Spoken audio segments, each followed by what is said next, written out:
Hello, good morning students.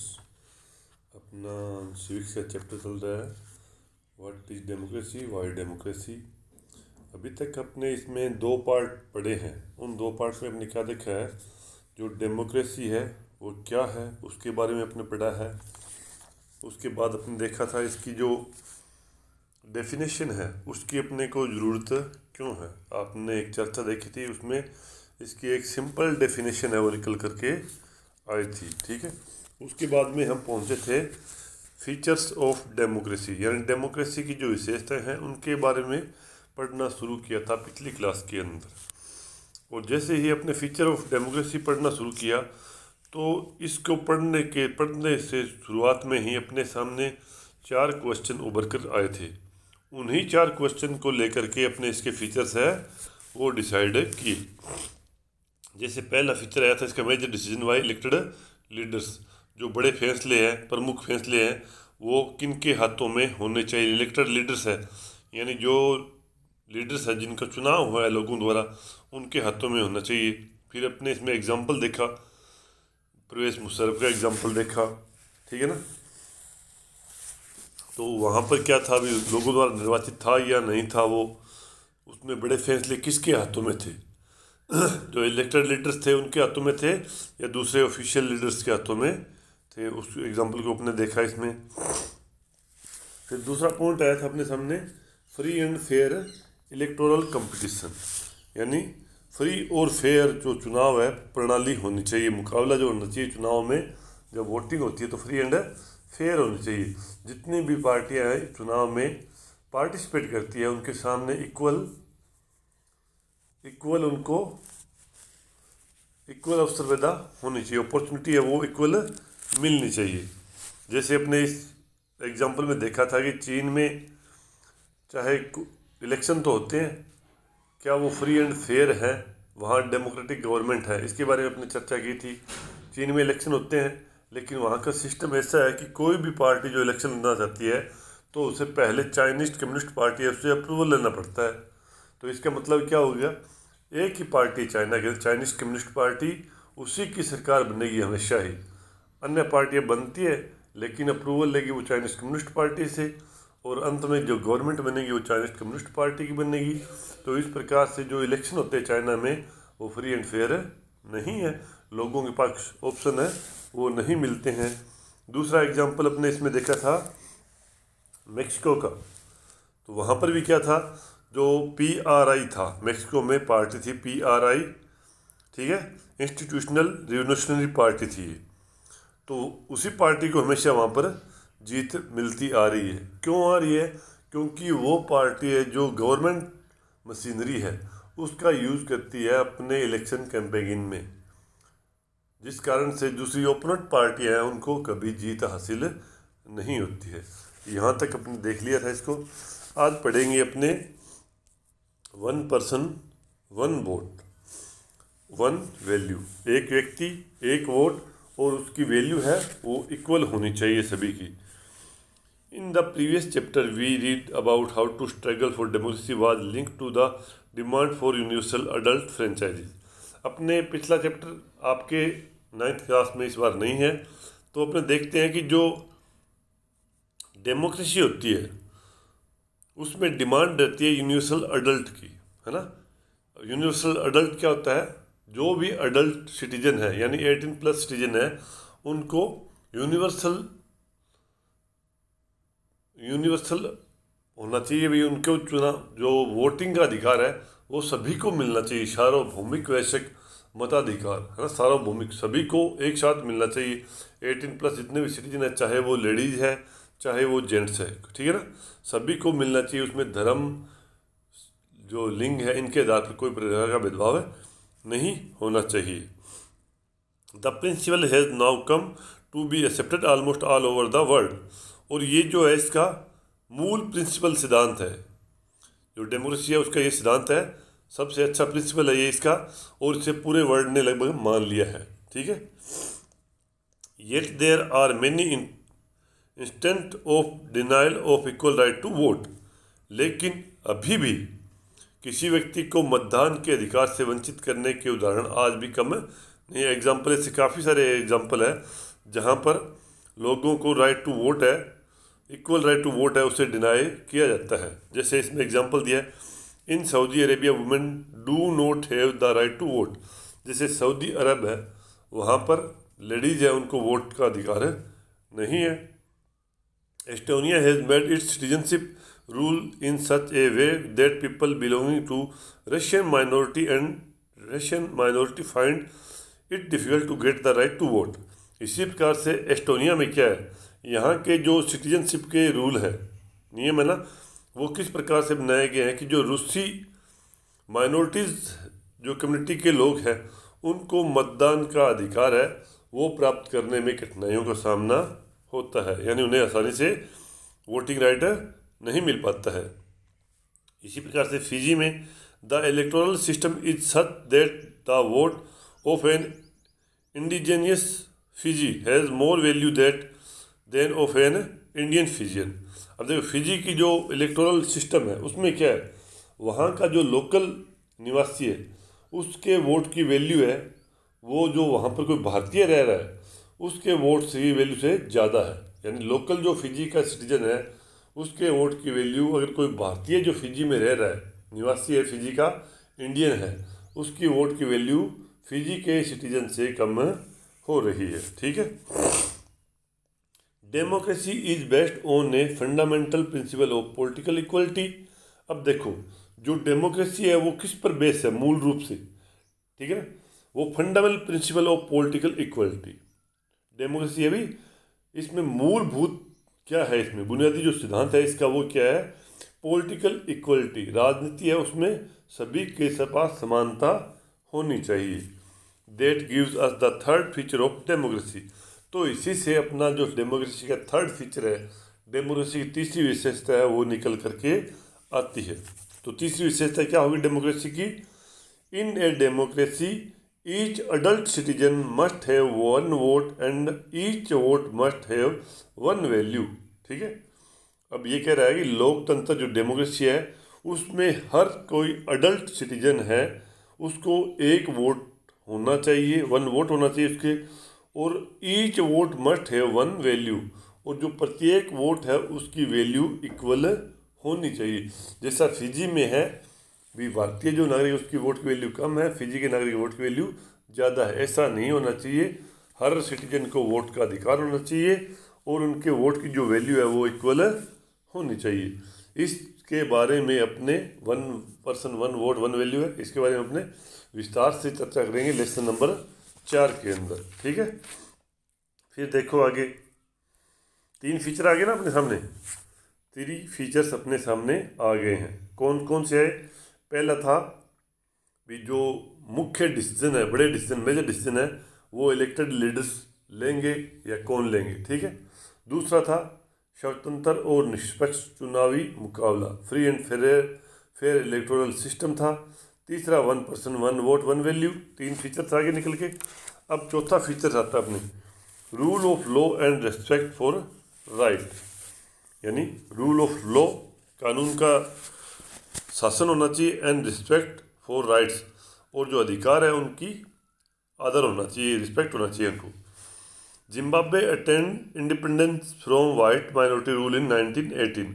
अब देखो Zimbabwe है वो कब आज़ाद हुआ, वाइट माइनॉरिटी से 1980 के अंदर। जो वाइट माइनॉरिटी के लोग थे उनका शासन था जिम्बाब्वे पर। 1980 के अंदर जिम्बाब्वे वो इंडिपेंडेंट हो गया। Since then the country has been ruled by ZANU PF, the party that led the freedom struggle. अब जब से उसको आज़ादी मिली है तो इस देश में, इस कंट्री में जानु पीएफ जो एक पार्टी है उसी का शासन चल रहा है, जिसने क्या किया था, देश को स्वतंत्रता दिलाने में महत्वपूर्ण भूमिका अदा की थी। फ्रीडम स्ट्रगल इसी पार्टी ने किया था, जानु पीएफ ने। इट्स लीडर रॉबर्ट मुगावे, इसके नेता कौन थे, रॉबर्ट मुगावे थे। ठीक है। Has been ruling the country since independence, और यही जब से देश आज़ाद हुआ जिम्बाब्वे तब से लेकर के यही उस पर शासन कर रहे हैं, इन्हीं का उस पर राज है। Election have been held regularly and always won by ZANU PF, और यहाँ पर इलेक्शन है वो भी रेगुलरली हो रहे हैं और हर बार जानू पीएफ है वही जीत रहे हैं। President Mugabe is popular but also use unfair practice in election. ये जो रॉबर्ट मुगाबे है प्रेसिडेंट जिम्बाब्वे के, ये काफ़ी लोकप्रिय हैं, लेकिन ये इसके साथ साथ क्या करते हैं, unfair practice in election, election के अंदर ये अनुचित तरीके उनको अपनाते हैं। Over the year his government has change the constitutional several time to increase the power of the president and make him less accountable. अब देखो रॉबर्ट मुगाबे ने क्या किया है, जो जिम्बाब्वे का कॉन्स्टिट्यूट है उसमें कई बार चेंजेस कर करके जो इनका प्रेसिडेंट होता है राष्ट्रपति, उसके राइट्स में काफ़ी वृद्धि की है और उसकी जो जवाबदेही है उसको इन्होंने कम किया, अभी लोगों को उसको कोई जवाब देना ना पड़े, ठीक है ना, उसको इसने कम कर दिया। Opposition party workers are harassed and their meeting disrupted. जो इनकी अपोजिशन पार्टी है, विपक्षी दल है, उसके जो लीडर्स हैं उनको परेशान किया जाता है और वो जो कोई सभा करते हैं तो उनमें गड़बड़ी कराई जाती है, यानी कोई न कोई दंगा करवा दिया जाता है। Public protest and demonstration against the government are declared illegal. अब कोई मान लो इस गवर्नमेंट के खिलाफ में कोई विरोध प्रदर्शन करता है, पब्लिक विरोध प्रदर्शन करती है या कोई मूवमेंट करती है, तो इन्होंने उसको इलीगल घोषित कर दिया कि ये इलीगल है, गैर कानूनी है, आप ऐसा नहीं कर सकते, गवर्नमेंट के खिलाफ है, कोई विरोध प्रदर्शन नहीं कर सकते, ठीक है। There is a law that limit the right to criticise the president. ये एक ऐसा कानून है जो राष्ट्रपति की आलोचना के अधिकार को सीमित कर देता है। प्रेसिडेंट है, उसकी कोई आपने आलोचना करनी है तो उसको ये उसकी एक सीमा इसने तय करती है, लिमिट कर दिया कि आप इससे ऊपर नहीं जाओगे, राष्ट्रपति के बारे में कुछ नहीं कह सकते। Television and radio are controlled by the government and give only the ruling party version. अब देखो जो टेलीविज़न है, रेडियो है, इन पर किसका नियंत्रण है, जो गवर्नमेंट पर, जिस पार्टी गवर्नमेंट है उसी का नियंत्रण है और उसी के जो थॉट्स है वो इस पर टेलीकास्ट किए जाते हैं, यानी प्रसारित किए जाते हैं। देयर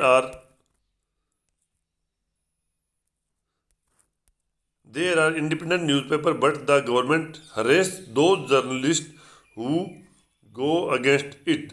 न्यूज़पेपर है, यहाँ के जो समाचार पत्र है वो स्वतंत्र है, लेकिन वही बात जो गवर्नमेंट की आलोचना करते हैं, क्रिटिसाइज करते हैं, उन पत्रकारों को परेशान किया जाता है। The government has ignored some court judgement that went against it and has prestige जजेस को।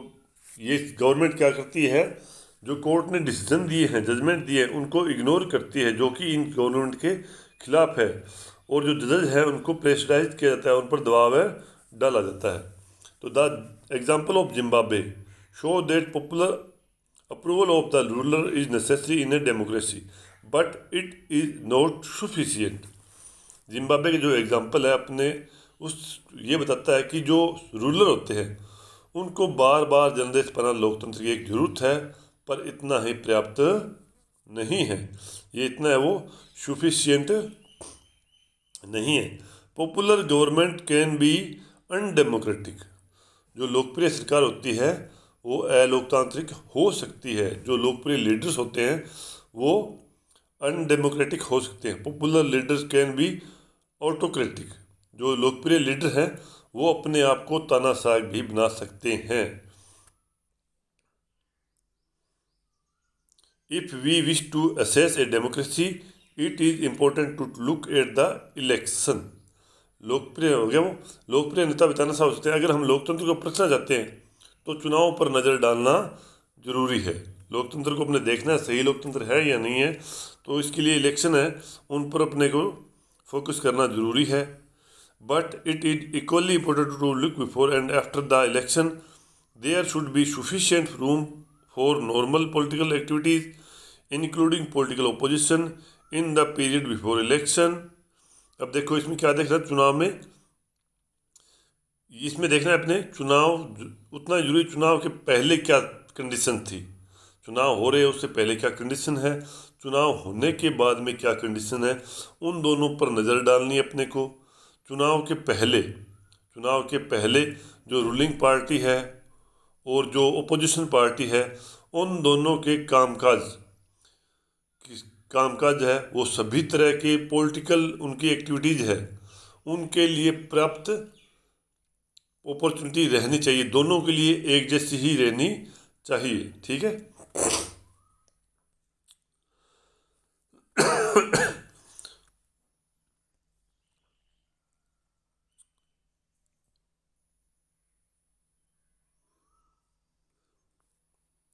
इसके लिए जरूरी सरकार नागरिकों के कुछ बुनियादी अधिकार है उनका आदर करे। ठीक है। सरकार है जो सिटीजन है उनके बेसिक राइट्स है। This required there the state some basic right to the citizen. Basic right citizen के उनकी आदर करना चाहिए, रिस्पेक्ट करना चाहिए। They should be free to think, ताकि वे फ्री अपने विचार है व्यक्त कर सके, अपने विचार है वो सोच सके, उनको सोचने की आज़ादी होनी चाहिए। ठीक है, भी सोच सकते हैं वो।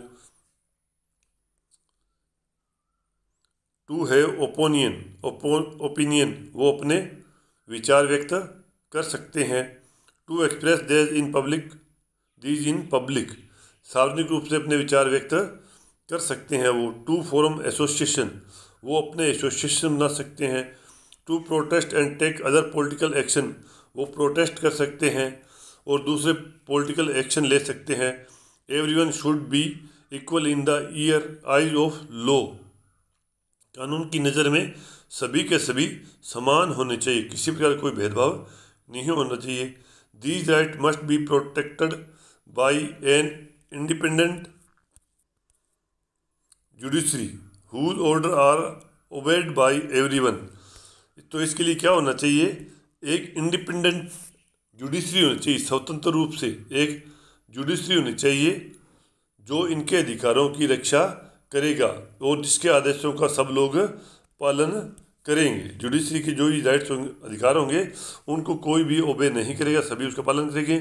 We shall read more about these right in chapter number 6। इन अधिकारों के बारे में अपने और ज़्यादा पढ़ेंगे चैप्टर नंबर 6 में। इसी प्रकार से similarly these are some conditional that apply to the way a government is run after the election. इस प्रकार से कुछ दूसरी शर्तें हैं, कुछ दूसरी कंडीशंस है जो चुनाव के बाद सरकार चलाने के तौर तरीकों पर लागू होनी चाहिए। चुनाव हो गए उनके बाद में सरकार चलेगी, गवर्नमेंट रन करेगी, तो उन पर वो अप्लाई होने चाहिए। ए democratic government can not do what ever it likes simply because it has won an election. क्या होगा वो, एक लोकतंत्र सरकार सिर्फ इस कारण से मनमानी नहीं कर सकती है कि उसने चुनाव जीता है, भी उसने इलेक्शन जीता है, इसी बेस पर वो अपनी मनमानी नहीं कर सकती है। It has to respect some basic rules, उसे कुछ बेसिक रूल है, बुनियादी तौर तरीके हैं, उनका पालन करना चाहिए। In particular it has to respect some guarantee to the minorities, खास तौर से, ठीक है, जो माइनॉरिटीज़ समूह है उनको कुछ गारंटीज देनी चाहिए। एवरी मेजर डिसीजन है to go through a series of consultation. जो भी ये डिसीजन लेंगे, जो भी प्रमुख फैसले होंगे, वो लंबे विचार विमर्श के बाद लेना होता है। ठीक है। Every officer bearer has certain right and responsibilities assigned by the constitutional and the law।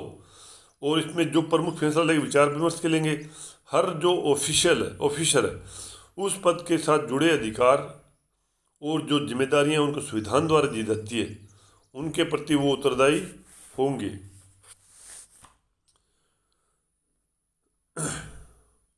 Each of these is accountable not only to the people but also to other independent official.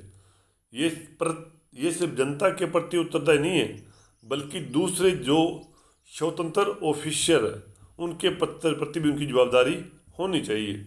इसके बारे में अपने chapter number 5 में और पढ़ेंगे। Both these except give us the fourth and final feature of democracy. अब देखो, चौथी और अंतिम विशेषता है वो अपने सामने निकल करके आई है। A democratic government rule with limit set by constitutional law and citizen right. एक जो डेमोक्रेटिक गवर्नमेंट होगी, ठीक है, rules within limit by set by constitutional law and citizen right, तो ये अपना शासन किस प्रकार से करेगी, जो कॉन्स्टिट्यूशनल राइट्स, कॉन्स्टिट्यूशनल लॉ है, संवैधानिक कानूनों और नागरिकों के जो अधिकार है उनके द्वारा जो एक लिमिट्स तय की गई है, उसी लिमिट्स के अंदर रह करके ये जो गवर्नमेंट होगी वो अपना क्या करेगी, शासन करेगी। इस प्रकार से जो फीचर्स निकल के आए अपने सामने, 4 फीचर्स आ गए, चारों के बारे में अपने विस्तार से चर्चा हो गई और अंत में जो चारों का तोड़ है वो निकल के अपने सामने आ गया। ठीक है, फिर आता है समरी डेफिनेशन। जो इसकी डेफिनेशन है उसकी समरी, उसका सारांश क्या निकल के आया अपने सामने। तो इसमें पीछे अपने परिभाषा की शुरुआत कर ही ली थी। Democracy is a form of government in which the ruler are elected by the people. इसमें वही है, लोकतंत्र सरकार क्या होती है जिसमें रूलर होता है वो लोगों द्वारा इलेक्टेड होता है। ठीक है, ये अपने पूरी तरह से स्पष्ट हो गई है। अब इसमें देखो, इसमें क्या होगा, जो इसके वर्ड है डेफिनेशन के, उन वर्डों से लोकतंत्र है, डेमोक्रेसी, उसका शासन है वो किस प्रकार का होना चाहिए।